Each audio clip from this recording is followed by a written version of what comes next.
আসসালামু আলাইকুম। কিভাবে স্টকরুম থেকে কাস্টম রুম ইনস্টল করতে হয় সেই প্রসেসটাই আমি আপনাদেরকে দেখিয়ে দেবো। তো আমার সামনে এখন যে ফোনটি আপনারা দেখতে পাচ্ছেন এই ফোনটা হচ্ছে স্যামসাং গ্যালাক্সি A30। আমরা এই ফোনটা স্টকরুম থেকে কাস্টম রুম ইনস্টল করব। তো এর জন্য প্রথমে আমাদেরকে প্রয়োজন হবে যে TWRP ইনস্টল থাকতে হবে। সাথে আমাদের ফোনটার যে কাস্টম রুম আছে একটা ফাইল সেটা আমাদেরকে ইনস্টল দিতে হবে TWRP দিয়ে। এর জন্য আমাদের স্যামসাং যে ফোনটা আছে এটা আমাদের প্রথমে অফ করতে হবে। অফ করার পর TWRP মোডে যেতে হবে। তাহলে আমি ফোনটা অফ করে TWRP মোডে যাচ্ছি। ফোন অফ করে আমরা যখন TWRP এরকম একটা মোডে চলে আসবো, তখন আমাদের ফোনে এখান থেকেই আমরা আমাদের কাস্টম রোম ইনস্টল করতে পারবো। এর জন্য আমাদেরকে প্রথমে এরকম হোম পেজে আসতে হবে। এখানে আসলে আমরা ইনস্টল ওয়াইপ ব্যাকআপ রিস্টোর বা অনেকগুলো সেটিংস এখান থেকে আমরা পেয়ে যাব। তো আমরা প্রথমে স্টকরুম থেকে কাস্টম রোম ইনস্টল করার জন্য আমাদেরকে কী করতে হবে, প্রথমে স্টকরুমটা আমাদেরকে ডিলিট করে দিতে হবে ফোন থেকে। যে আমাদের ফোনের যে অ্যান্ড্রয়েড ভার্সন যে সিস্টেমটা থাকে সেটা আমাদেরকে ডিলিট করে দিতে হবে। এর জন্য আমাদের এখানে ওয়াইপ লেখা আছে, ওয়াইপ লেখার এখানে ক্লিক করতে হবে। ক্লিক করার পরে এখানে লক্ষ্য করবেন অ্যাডভান্স ওয়াইপ লেখা আছে, এখানে অ্যাডভান্স লেখা আছে এটাই। একটু লক্ষ্য করলে আমরা বুঝতে পারবেন যে এখানে অ্যাডভান্স ওয়াইপ লেখা আছে। আর ক্যামেরাতে হয়তো বোঝা যাচ্ছে না, আমি একটু আপনাদেরকে কাছে থেকে দেখাচ্ছি। এখানে অ্যাডভান্স ওয়াইপ লেখা থাকবে, এখানে অ্যাডভান্স ওয়াইপ লেখা থাকবে, এখানে আপনাদেরকে ক্লিক করতে হবে। এখানে ক্লিক করার পরে আমি আপনাদের কাছে থেকে দেখিয়ে দিচ্ছি। এখানে লক্ষ্য করবেন, আমি আপনাদেরকে দেখিয়ে দিই। তো এখানে লক্ষ্য করুন যে অ্যাডভান্স ওয়াইপ অপশনে আসার পরে আমাদের এখানে 6-7টা একটা অপশন আসছে। এখান থেকে আমাদের কিছু কিছু ফাইল ডিলিট করে দিতে হবে, যেগুলো আমি এখান থেকে ডিলিট করে দিচ্ছি। 1 নম্বর, 2 নম্বর, 3 নম্বর, ইন্টারনাল স্টোরেজ ডিলিট করা যাবে না, সিস্টেম ডিলিট করতে হবে। এই তিনটা এখানে যে 4টা অপশন আছে এই 4টা অপশন আপনাদেরকে ডিলিট করে দিতে হবে। এই 4টা অপশনে টিক মার্ক দেওয়ার পরে আমরা একটু নিচে সোয়াইপ টু ওয়াইপ এখানে যেটা আছে এটা ধরে এরকম টেনে নিয়ে যেতে হবে। এরকম টেনে নিয়ে গেলে আমাদের এখানে একটু লোডিং হবে। লোডিং হওয়ার পরে আমাদের যে ফাইলগুলো আছে বা সিস্টেমগুলো আছে সেগুলো এখান থেকে রিবুট হয়ে যাবে, সাকসেসফুলি ওয়াইপ হয়ে যাবে। এখন আমাদের কী করতে হবে, ব্যাক করতে হবে। ব্যাক করার পর আবার আমাদের ব্যাক করতে হবে, আবার ব্যাক করতে হবে। এবার আমাদের এখন যে কাস্টম রোমটা ইনস্টল করব, এর জন্য আমাদের যে ফাইলটা আছে সেই ফাইলটা আমাদের ফোনের ফোন মেমোরিতে রাখতে হবে, অথবা এসডি কার্ডে বা আমাদের যে মেমোরি আছে সেখানে রাখতে হবে। রাখার পরে আমাদের যে এখানে ইনস্টল লেখা আছে এই ইনস্টল লেখার উপরে ক্লিক করতে হবে। একটু নিচে সিলেক্ট স্টোরেজ লেখা আছে, এখানে ক্লিক করতে হবে। সিলেক্ট স্টোরেজ লেখা আছে, এখানে ক্লিক করতে হবে। ক্লিক করার পরে আমাদের এখানে এসডি কার্ডে আমাদের যে ফোন মেমোরি আছে সেখানেই আমরা ফাইলগুলো কাস্টম রোমের ফাইলগুলো রেখে দিছি, মানে আমাদের ফোনের মেমোরিতে। তো আমি মেমোরিটা সিলেক্ট করে দিচ্ছি, তারপর ওকে করছি। এবার আমাদের ফোল্ডারে ক্লিক করতে হবে। এখানে লক্ষ্য করুন, এখানে কাস্টম রোমের অনেকগুলো ফাইল এখানে ডাউনলোড করা আছে আমার আগে থেকেই, আমি আপনাদেরকে দেখিয়ে দিচ্ছি।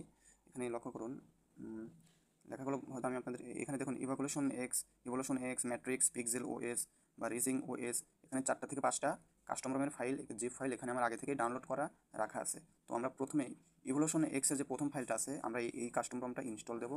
তো এর জন্য আমরা ইভোলিউশন ওএসের এখানে ক্লিক করব। এখানে ক্লিক করার পরে লক্ষ্য করবেন আমাদের এখানে সোয়াইপ টু কন্টিনিউ ফ্লাশ, এখানে সোয়াইপ টু কন্টিনিউ ফ্লাশ লেখা আছে, আমাদের এখানে ক্লিক করতে হবে বা এখানে সোয়াইপ করে ডান দিকে টেনে দিতে হবে। এখানে টেনে দেওয়ার পরে আমাদের এখানে ইভোলিউশন এক্সের যে কাস্টম রোম আছে সেটা আমাদের ফোনে ইনস্টল হয়ে যাচ্ছে। আমাদের এখানে একটু অপেক্ষা করতে হবে, মেবি 1 মিনিট বা 2 মিনিট এরকম সময় লাগতে পারে। আমাদের যখন এই ইভোলিউশন এক্সটা ফ্লাশ হয়ে যাবে তখন আমরা ফোন ওপেন করলেই আমাদের যে স্যামসাং ফোনের স্টক রোম ছিল সেটার পরিবর্তে আমাদের custom ROM evolution extra install হয়ে যাবে। আর স্যামসাং ফোনের যে স্টক রুম থাকে, বা স্যামসাং বলেন, ভিভো, ওপ্পো, রিয়েলমি, যে কোনো ফোন বলেন, সেই সকল ফোনের যে স্টক রুম থাকে সেই ক্ষেত্রে কিন্তু রুট প্রসেসিংটা অনেক হার্ড হয়ে থাকে। আর আমরা যদি কোনো কাস্টম রুম ব্যবহার করি তাহলে রুট করা খুবই ইজিলি হয়। আর কাস্টম রুম ব্যবহার করলে আমরা অনেক অ্যাডভান্স ভালো কিছু কাজ করতে পারি। আর হ্যাকিংয়ের ক্ষেত্রে কাস্টম রুম আরও বেশি ভালো কাজে দেয়। আমাদের এখানে আরেকটু অপেক্ষা করতে হবে। ইভোলিউশন এক্সটা আমাদের ইনস্টল হচ্ছে, আর 1 মিনিট অপেক্ষা করলে আমাদের ইনস্টল হয়ে যাবে। আমরা একটু অপেক্ষা করি, দেখি আমাদের কতটুকু সময় লাগে। এখানে লক্ষ্য করুন অ্যান্ড্রয়েড ভার্সন 14, তারপর আমাদের অ্যান্ড্রয়েড ভার্সন 14 বিল্ড আইডি লেখা আছে, তারপরে ইমেজ ক্যাপচার সিস্টেম ইমেজ সব কিছু এখানে সাকসেসফুলি ইনস্টল হচ্ছে। যে এখানে কী কী ভার্সন হবে, আচ্ছা এখানে লক্ষ্য করুন আমাদের ইনস্টল এটা দেওয়া কমপ্লিট। এখন আমাদের কী করতে হবে, এখানে দেখুন ওয়াইফ ক্যাচ ডেলভিক একটা লেখা আছে বাম পাশে নিচে, এখানে ক্লিক করতে হবে। এবার বাম পাশে থেকে ডান পাশে সুইপ করে দিতে হবে। সুইপ করে দেওয়ার পর আমাদের কমপ্লিট হবে। এবার ব্যাক বাটনে আসতে হবে। ব্যাক বাটনে আসলাম, আবার আসলাম হোম বাটনে আসার পরে আমাদের আমাদের আবার ওয়াইপে যেতে হবে, ফরম্যাট ডাটাতে যেতে হবে। ফরম্যাট ডাটাতে গিয়ে ইয়েস লিখতে হবে। ইয়েস লেখার পরে আমাদের যে টিকমার্ক আছে এখানে দিতে হবে। ইয়েস লেখার পর টিকমার্ক দিলে আমাদের যে ফরম্যাটিং ডাটাগুলো থাকবে সেই ডাটাগুলো ফরম্যাট হয়ে যাবে, তারপর কমপ্লিট হবে। এবার আমরা যদি ব্যাক বাটনে আসি, আবার ব্যাক বাটনে আসি, একদম হোম পেজে আসি, এবার আমাদের রিবুটে অপশনে ক্লিক করতে হবে।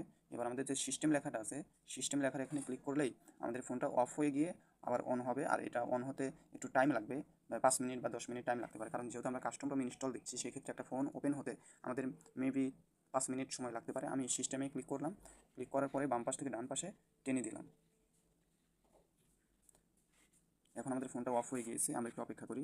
দেখুন আমাদের Samsung Galaxy A30 Samsung Galaxy A30 একটা লেখা আসছে, এখান থেকেই আমরা ইভোলিউশন এক্সটা ওপেন হবে। আমাদের এখানে একটু অপেক্ষা করতে হবে, আমরা একটু অপেক্ষা করি। এবার দেখুন আমাদের স্যামসাং গ্যালাক্সি A30 থেকে কাস্টম রম ইভোলিউশন এক্স যে আমাদের কাস্টম রমটা ছিল সেই ফোনটা ইনস্টল হওয়ার জন্য অলরেডি লোগো চলে এসেছে। আমরা যদি একটু অপেক্ষা করি আমাদের ফোনটাও ওপেন হয়ে যাবে। আর এই লোগোটা হচ্ছে ইভোলিউশন এক্সেরই একটা লোগো। একটু লোডিং হচ্ছে, আমাদের একটু লোডিং হওয়ার পরে আমাদের সেটআপটা চলে আসবে, আমরা একটু অপেক্ষা করতে হবে। একটু লক্ষ্য করবেন যে এখানে ওয়েলকাম টু ইয়ার ইভোলিউশন এক্সের যে ফোনটা আমাদের অন হয়ে গেছে, আমাদের এখন একটু সেটআপ দিতে হবে। এখানে দেখুন গেট স্টার্ট লেখা আছে, এখানে ক্লিক করতে হবে। এখানে ক্লিক করার পরে আমাদের ফোনটা এখন সেট আপ করতে হবে। আমি আমার ফোনটা সেট আপ করে নিচ্ছি। এখন এখানে কানেক্ট টু মোবাইল নেটওয়ার্ক এটা লেখা আসছে, এখান থেকে আমি স্কিপ করে দিচ্ছি। আর আমি আমার ফোনটা একটু নতুন করে সেট আপ করে নিচ্ছি। আপনারা আপনাদের ফোনটা যেভাবে ইচ্ছা সেট আপ করে নেবেন। এখন লক্ষ্য করুন যে আমরা আমাদের ফোনটা সেট আপ দিয়ে নিয়েছি। এখন সেট আপ দেওয়ার পরে আমাদের ফোনটা এরকম আসছে। এটা হচ্ছে আমাদের ইভোলিউশন এক্স। এখন আমরা এখানে নেট কানেক্ট দিয়ে আমাদের যে ফোনের সেটিংগুলো আছে, জিমেল সেট আপ করা বা আরও যেসব কাজ আছে, আমরা এইসব কাজ করলে আমাদের ফোনটা ব্যবহার করতে পারবো। আর এখন যেটা বর্তমানে দেখতে পাচ্ছেন এটাই হচ্ছে আমাদের কাস্টম রোম। আমরা স্টক রুম থেকে কাস্টম রুমটা কীভাবে ইনস্টল দিতে হয় আমি আপনাদেরকে দেখিয়ে দিলাম। এখন আমরা যদি সেটিংসে যাই, সেটিংসে গিয়ে এখানে দেখতে পারবেন দি ইভোলোভার ইভোলোভার ইন্টু অ্যান্ড্রয়েড ভার্সন 14। এখানে তার মানে আমাদের ইভোলিউশন এক্স যে কাস্টম রমটা আছে সেটা আমাদের ইনস্টল দেওয়া হয়েছে। আমরা এখান থেকে এখন এই কাস্টম রমটা থেকে অনেক ভালো ভালো মডিউলস ব্যবহার করতে পারবো, ম্যাক্সিক রুটেড সব কিছু ব্যবহার করতে পারবো। আর মূলত এটাই ছিল যে স্টক রুম থেকে কীভাবে কাস্টম রমটা ইনস্টল দিতে হয় সেটাই আমি দেখিয়েছি। আর আমরা যে ফাইলটা দিয়ে TWRP মোড থেকে যে ফাইলটা দিয়ে যে স্টক রুম দিয়ে ইনস্টল দিয়েছি সেই ফাইলটা আপনারা গুগল থেকে সার্চ করলেই পাবেন।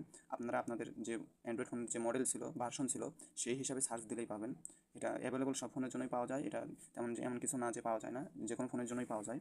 আপনারা ডাউনলোড করে নিয়ে আপনারা করতে পারেন। আর যদি কেউ কারো ফোনের মডেল থাকে আমি তারপরে একটু দেখিয়ে দিচ্ছি। আমার ফোনে যেহেতু নেট কানেক্ট নাই তারপরে একটু হালকা দেখিয়ে দিচ্ছি। মনে করুন আমি এখানে গুগলে গেলাম, গুগলে যা লিখলাম যে আমার ফোনের নামই লিখি, দেখেন স্যামসাং গ্যালাক্সি A30 বা এরকম লিখবেন Samsung Galaxy A30 custom Rome এরকম লিখে সার্চ দেবেন। এরকম লিখে সার্চ দিলে দেখবেন যে অনেক কাস্টম রোমের ইয়ে আসছে, অনেক কোম্পানির বা অনেক মেথডের কাস্টম রোম চলে এসেছে। তার মধ্যে আপনার ফোন যেটা ভালো সেট আপ করবে বা আপনার যে কাস্টম রোমটা ব্যবহার করতে আপনার ভালো লাগবে আপনি সেটা ব্যবহার করতে পারেন। আর তাছাড়া আমার ফোনে আমি কিছু কাস্টম রোম ইনস্টল দিয়ে রাখছি বা ডাউনলোড করে রাখছিলাম আমার ফোনের এইচডি কার্ডে, আমি আপনাদেরকে দেখিয়ে দিচ্ছি। দেখুন এখানে লক্ষ্য করুন যে ইভোলিউশন এক্স আছে, তারপর ম্যাট্রিক্স আছে, পিক্সেল ওএস আছে, রিসিং ওএস আছে। এই 4টা কাস্টম রোম আমি ডাউনলোড করে রেখেছিলাম আগে থেকেই। আপনারা এগুলো গুগল থেকে ডাউনলোড করতে পারবেন। ধন্যবাদ।